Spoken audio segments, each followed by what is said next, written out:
How to apply your contact lenses. 3 simple methods. Before you start, make sure you have everything you need. It's important to wash your hands with antibacterial soap and dry your hands thoroughly with a lint-free towel. Whether you use monthly lenses or daily disposables, open the case or blister pack and scoop out the lens. If you have a different prescription for your right and left eye, then make sure you use the correct lens for each eye. Before applying your lens, always ensure it's the right way round. It should resemble a bowl shape. If it has a lip, it means it's inside out.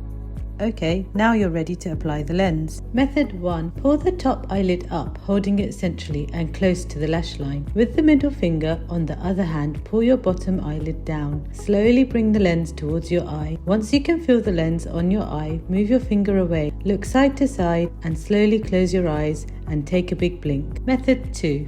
Start with the lens on the index finger of your dominant hand. Use the other hand to hold open the upper and lower eyelid. Looking straight ahead, bring the lens towards your eye. Keep your eyes open and move your finger away slowly. Look into the lens and side to side. Slowly close your eyes and blink a few times to remove any air bubbles. Method 3. Place the lens on the tip of your index finger. Hold down the lower eyelid with the other hand. Move your finger with the lens on towards your eye, and just before it touches your eye, look up and place the lens onto the white part of the eye. Look into the lens and slowly remove your finger. Close your eyes and blink a few times to help the lens settle. And finally, remember to dispose of your contact lenses correctly. Remove the foil from its plastic casing and recycle according to your local guidelines. There you have it, 3 simple methods for applying your contact lenses.